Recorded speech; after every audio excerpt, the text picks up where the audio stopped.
Hello and welcome to my kitchen. For those who don't know me, I am Tori, and today I'm going to give you a tour of my kitchen. So, I'm going to start at one end where I have my fridge freezer. Now, the reason I have a separate fridge freezer to my husband is that, as some of you know and some of you don't, I am vegan for allergy related reasons, and that means keeping my food separate from my husband's is important, and we just decided it would be easiest to do it this way. So I have my little fridge freezer, and the reason I only have a small one is that because I prefer to deal mainly in fresh, I don't need a lot of freezer space, because even with freezing a few leftovers from time to time, I really don't make use of much. So I have my little fridge freezer, and on top of my little fridge freezer we have paper towels, which I don't make use of a lot of the time, but it's useful to have. I do prefer to clean up messes with a cloth where possible, but sometimes paper towels are just what you need. So we do keep some on hand. We also generally will have my cookie jar on here if I've made cookies, or cake tin if I've made cake. So that's where you'll find the sweet treats. Beside my fridge freezer, we have a narrow cupboard which has a bit of counter space on top of it, and then another narrow cupboard above. In the bottom cupboard we have baking sheets, muffin tins and stuff like that. On the door of it we have a hook where my oven mitts are kept for easy access. On the counter space above we have a worktop saver. Every single one of my counters has a worktop saver, because it means I can then, if I'm dealing with something hot, I can put it down wherever I want to and not have to worry about whether I'm on a place where it's safe to put something hot. It also makes cleanup easier because you just pick up the worktop saver, take it over to the sink, wash it, bring it back. We also have wooden spoons and ladles and things like that here in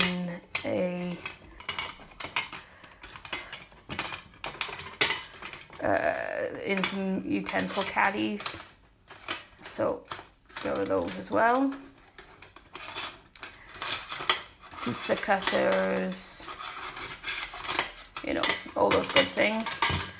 And a knife block with all my nice sharp knives in them. Got quite a collection of sharp knives because, different sizes and all the rest of it. In the cupboard above, we have jugs, measuring cups, and actual measuring jugs. They all live in there, whether they are fridge jugs or measuring jugs. That's where we'll keep them all. And then we have the cooker. I'm in two minds about how I feel about my cooker personally. I didn't pick it, and I'm not sure I would have picked the one that we have if I did. It's great because it's a good size cooker, which is ideal for my husband and I needing to make separate meals, but still share the same cooking space. However, while the oven is electric, it has a timer, which you cannot use the oven without putting the timer on, and the timer is not very reliable. Sometimes it seems to turn at the wrong kind of speed, we've noticed. So sometimes it seems to take longer, and we've tried testing with the Lady A, and sometimes when the time should be up, it isn't quite. So it's not 100% accurate, which makes it difficult for us to mark and make it accessible. So what I tend to do actually is I put the timer on and to just some random time, and then I set my Lady A, and if it goes off before my Lady A goes off, then I will just randomly put it back on somewhere. But the other thing I'm not a big fan of is that the stovetop, as you guys call it, is gas. Now, I can cook on gas, I do cook on gas. However, it took me a long time to get the courage to cook on the gas, for the simple fact that it is so easy to have it go out when you have a window open, and I need a window open when I'm cooking. But it's a nice cooker other than that. So on the other side of the cooker we have some cupboard space where we keep This narrow one is supposed to actually be a wine rack, but since neither of us drink alcohol, we instead use it to store things like Ziploc baggies, tin foil, and that kind of thing. Then the bigger cupboard beside it we use for pots, bowls, plates, that kind of thing. The counter above those cupboards, which again, worktop savers, has some of my small kitchen appliances on it. We have my toaster, which is a cool one in my opinion. This one I did pick up myself and I'm very pleased with, because it's a 4-slice toaster that allows you to use it as a 2-slice toaster. But it also, because of how it works, because you've got to push the one side down and sometime while that's on, push the other side down for both sides to be used. Now, if you want your toast all cooked to the same amount, you need to push the second side down as quickly as possible after you push the first one down. But if you're making toast for people who like their toast done at different levels, which is the case here because I like nicely crisp toast, my husband likes his to be more, not much more than warmed bread, which allows me to put mine in the one side and put that down, then wait a few moments before I put his down, because it will pop both sides at once, which means that mine will be cooked more than his and we'll both be happy. We also have a bread maker, which I don't use very often because it's not very often I make a loaf of bread. I am often lazy on that one and I do often just buy that. And although I can use it for making loaves of bread if I want to make rolls and pizza bases, which is generally why I'm making bread half the time, I do that by hand, and I do use it from time to time. It's not very accessible. It's just a case of trying to remember which buttons you gotta press, which is another reason I don't use it half the time. I also have my favorite toy, which is a combination waffle maker, donut maker, toasted sandwich maker, and panini maker, which you can use the panini pan as a small grill. All you do with this is you snap out the plates. I don't know if you heard that popping out. Snap it back in, snap out the plate, just that easily, and then change them for whichever ones you want, whether you want to have the donut plate in and make half a dozen donuts, or toasted sandwiches, make a couple of toasted sandwiches, waffles, make a couple of waffles, or have the panini pan, which I actually tend to use that one for grilling tofu, to be honest. Plus, as you heard when I was fiddling with that, we have my teapots, because we're entering the tea and coffee making station here, where we have my teapots, like my purple one with the handmade purple and blue knitted tea cozy, which yes, I made myself. And we have my witch's brew one, which I intend making a black and orange tea cozy for, because, you know, witches, Halloween. But I haven't had a chance to do that yet. We also have my liquid level indicators, which I only use these for hot drinks. You're beeping there because I got the tip of it, got one of the prongs slightly wet. Does that, you put it on the edge of your cup and pour the liquid in, and it beeps when it gets there. The only fault with these, in my opinion, is that they're designed to be used for small teacups. Now, the reason that's a problem is that it has 2 different levels of prong, and it's designed to tell you when you have reached each level, but there's not a big gap between the 2. So if you're using a bigger cup, so might want a larger portion of milk, then they're not so easy to be accurate. So I actually do something that a lot of people complain about, and I don't really care. My view is if they don't want me to do it, they shouldn't ask me to make their drink, which is I use my fingers to check to put the milk in first, and then I add the hot water up to the second beep, because it's just easier to figure out. I also have my husband's coffee machine. He has a pod coffee maker. I don't play with that. I don't drink coffee and I don't want to play with it. I have no interest whatsoever in how it works. He did try showing me. I paid absolutely no attention because I don't care. And we also have the kettle, which I definitely do use a lot. Above all those little appliances, we have cupboards. One of them has my glasses, cups, etc. in, and the other has teas, coffees. I've got quite a selection of teas.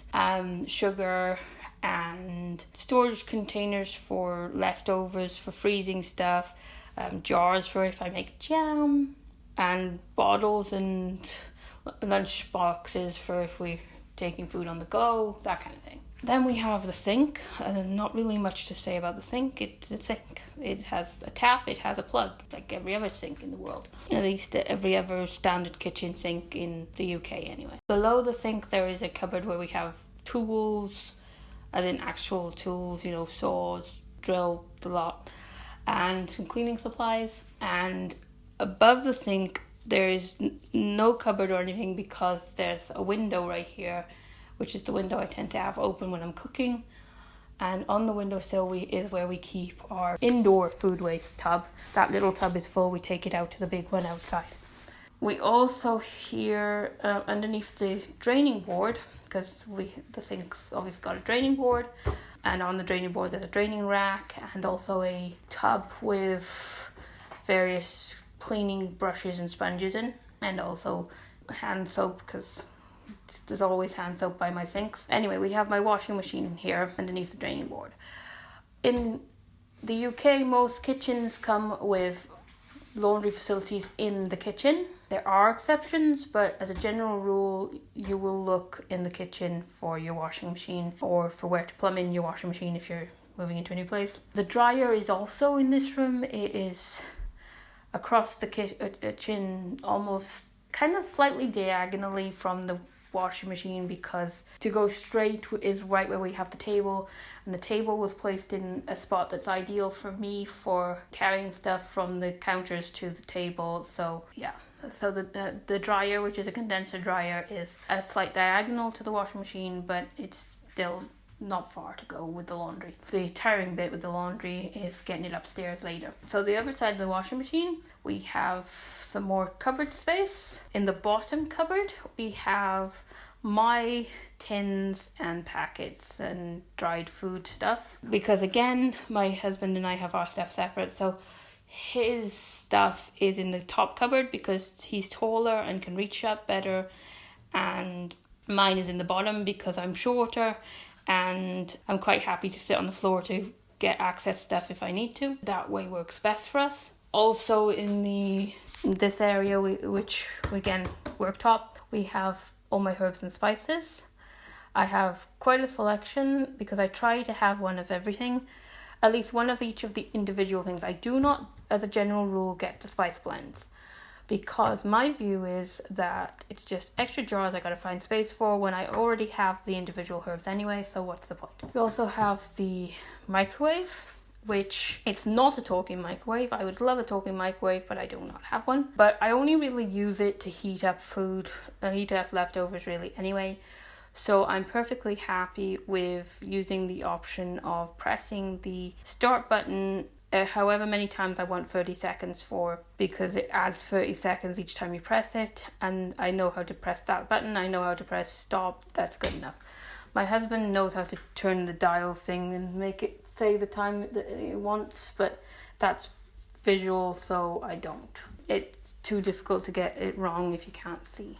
So moving over a little bit, we have some drawers. In the top one we have cutlery, things like medicine spoons, random straws, I don't know, just ended up with them. Skewers, cocktail sticks, the things you attach onto the end of corn on the cobs to help you hold those, chopsticks, my little mesh bowl things that you use for brewing loose tea, and all the good stuff like that. And scissors, and the kitchen scissors, some of the kitchen scissors. One set does live in the knife block, but most of them are in there. In the drawer below that, we have nice sturdy rolling pin. We also have potato peeler, garlic crusher. We have my tofu press. Now, this is one of the things I'm going to actually show you.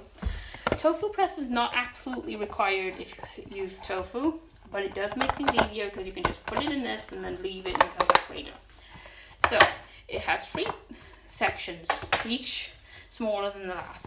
The biggest section, which is the bottom one, you just place there, fine, no problem. You then place the next section in the middle one. You place that inside it. Now the middle section has holes in it. This is very important because this is how the liquid comes out of the tofu, because the liquid will collect in that bottom section. You put the tofu in the piece with the holes in it, then you place the smaller piece, the top piece, in there, push it down on the tofu. Then you have some stretchy elastic bits that you hook over. See me stretching it here? Okay, I don't know if you can hear that, I hope you can. So you pull those over. Depending on how firmly you want to press it, there are 3 different levels. So you just hook the elastic onto whichever grouping you want, one on either side, and then you put your tofu somewhere to press, which I usually put mine in the fridge, and come back to it a couple of hours later, or I tend to do it overnight. And there you go, you have nicely pressed tofu without the hassle of having to press heavily on it yourself. And also the liquid collects nicely in the bottom bit, so you don't have any mess to clean up, because otherwise you will potentially have some leakage even if you put down a decent amount of paper towels. Another tool I have here that I was going to show you is this peeler tool. Well, I'm calling it a peeler tool. It's kind of a more grater tool, to be honest. It has different types of rounded graters with handles, and you put those into a slot in the base unit, which is essentially just a handle with the slot and I think you heard me clip it in there. Do it again to make sure you did. So you place the piece in there, then you clip it in. No, I don't want to go in. There we go. Clip it in. Then you place whatever you want to grate into the slot above where you've clipped it in. Squeeze the piece down. Turn your handle, and then you get nicely grated cheese or vegetables, or it even does nuts, to your desired sizing of grating depending on which piece you put in, and all without whisking fingers. I also have one of these things that Courtney calls a crocodile, snap, snap, snap, where you place your vegetables on it and snap it down and it cuts them for you. I do not use that very often. I used it a lot when I was first doing cooking again after losing the last on my sight, but these days it mostly just sits in my drawer, to be honest. I also have a pestle and mortar, a nice ceramic one. I did have 2, but I gave one to my brother. I don't use it very often because a lot of the time if I'm wanting ground herbs I use the dried, but it's an option and I have used it.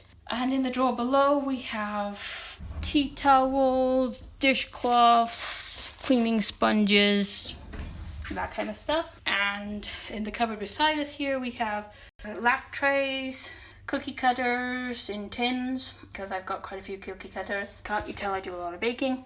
And a bit of area dedicated to pet supplies. A couple of the bits that belong to the tortoise, like the tortoise's pellets and things like that, and dog food and that kind of stuff. On the counter, which again, worktop savers, above those drawers in that cupboard, we have my chopping boards, which are over here because it's easier to store them here than it is by where the knives are.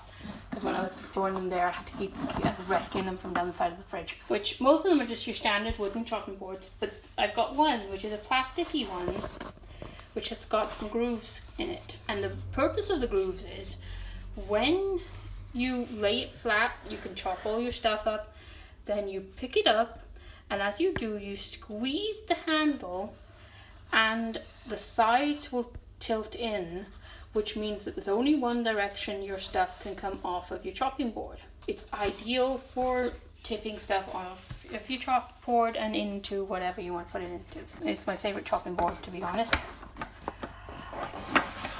because of that feature, because it's so much easier to direct where you're putting stuff. We also have my talking scales. 0. You see? Which 0. all the way to the front, the dial is off. Then, although it's not telling you right now, because it's being awkward. Right, talk to me. 0. Thank you. Right, that first 0, which if I put something heavy on it. 0. Oh, you're going to be a pain now, are you? 0. Fine. Let's use my phone. 7.5 ounces. Okay, so apparently my iPhone weighs 7.5 ounces, which, if I slide the dial to the third setting, 210 grams. you can hear is 210 grams. So, there you go. Now you know. We also have electric can opener. You see? Smoothie maker with a couple of bottles, which is because I do love my smoothies. So I do often make smoothies, especially in the summer. Slow cooker. My slow cooker is a very basic one. It's also not a very big one. Only got, I believe it's a 1.5 litre capacity, because that's plenty to make a couple of days of food, and I don't really want it to make more than that. And its dial is very simple, which is the main thing, because it's either off, on warm, on low, or on high. That's it. That's the dial. That is the only thing that's on there. It's just that dial with those 4 settings. So it's really easy to work. Again, it's something that gets used a lot, though actually it gets used more in the winter than in the summer, because soups and things like that are something I have more in the winter. Then we have my blender setup, which it's got several attachments. There are different types of containers depending on whether I want to just use a glass type container, just do it in whatever bowl I'm doing, or there are a couple of tubs I've got which are ideal for making sauce, because they actually have, as part of its system to get it going, they have lids, so it's all contained, so you can blend up stuff in this tub and it will not go everywhere while you're doing it, which is very useful, especially when you're trying to turn things like tomatoes into sauce. So I've got several little attachments and different types of whisks and blades, including one of the blades is actually designed for crushing ice. So I'm not going to demonstrate that right now, but I have it. We also have my Lady A. Alexa, say hi. Hello. Thank you. Which, yes, I now have one in the kitchen because I could, okay? And because it's easier and she's useful. So there's that. And then you will not be surprised to hear, judging by where the cupboard of the dog supplies are, that our dog bowls are right here. In fact, I just kicked one. Thankfully, it was a food bowl, not a water bowl. Then we have the indoor bins. Like with the food waste bin, we have small bins for various things that we then will take out to empty into the bigger bins, because we have a recycling system set up. It's actually a system set up by the council, and I'm completely for it, where like a little one for paper, one for cardboard, that kind of thing. So they are all, the small versions of them are all here, and then the big versions are out in the shed, and we empty the stuff as needed into the bigger ones in the shed, and then once a week we take them out to the curb for them to be picked up. Other than that, we've just got my husband's fridge, which I briefly mentioned. He's got a bigger fridge than me because since he eats meat, he needs the extra space. He's got a bigger fridge freezer because he freezes stuff a lot more than I do, because it's just the best way to do it with meat, really. Other than that, it's just my tumble dryer, which I did briefly mention, which is a condenser dryer. Both my washing machine and tumble dryer are not exactly accessible, but the dials are straightforward enough that once I've been told roughly where I need to position things, I can figure it out and do it myself. And sometimes, though there's no worktop saver on it, so obviously you've got to be careful what I put on it, I use the top of the dryer for a little bit of extra counter space. There's just the table and chairs, which technically our table, if unfolded fully, can seat 8. But our kitchen does not allow for that. So it's folded to its smallest size, which is designed to seat 4, but again, because of kitchen space, we actually have one side pushed right against the wall, so it only really seats 3, But since 9 times out of 10 it's just me and my husband with occasionally one of my parents here, it's not a problem. And that's my kitchen. So I hope you enjoyed the tour and thank you for visiting my kitchen today.